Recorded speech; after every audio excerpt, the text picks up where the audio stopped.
Okay. Hai, Assalamualaikum dan salam sejahtera. Nama saya Airin Danisha binti Ismail.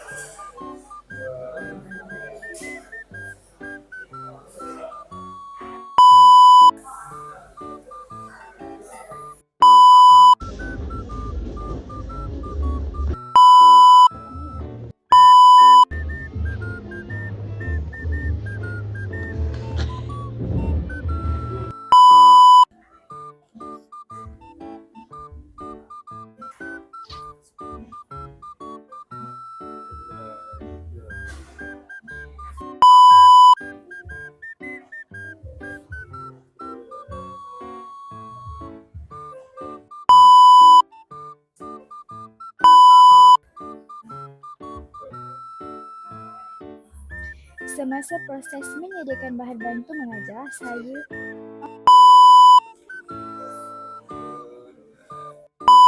tak belajar.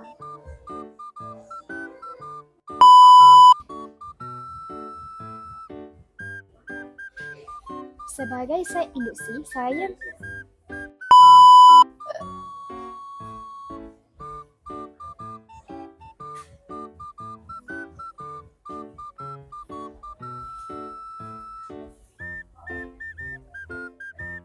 Sebagai site induksi, saya menyembunyikan beberapa gambar haiwan seperti katak, itik, tikus, ayam. Kenapa?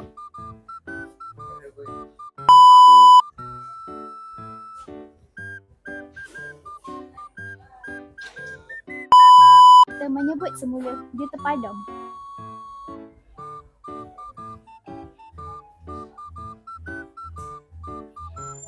Airin dah buat hint dah, tapi tak nampak Kamu kena suka kata dia suka kata macam perkataan dengan betul, suka menggunakan perkataan dengan gambar. Pada masa yang sama, nilai sebagai itu fokus, yakin, berani, hormat dan tanggungjawab juga dapat diterapkan. Sekian penerangan daripada saya. Terima kasih.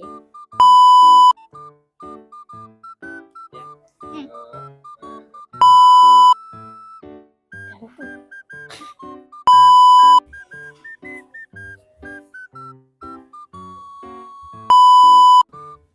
Sekian penerangan daripada saya. Terima kasih.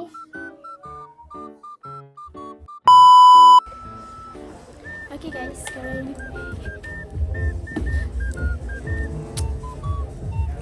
kita orang nak pergi mengambil gambar. Ada 3, 4, 5, 6, 7, budak masam 8, 9, 10.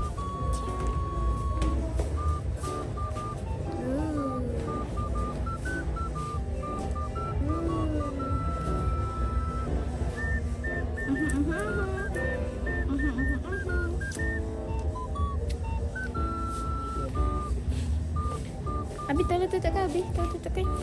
Abi tekan tutup.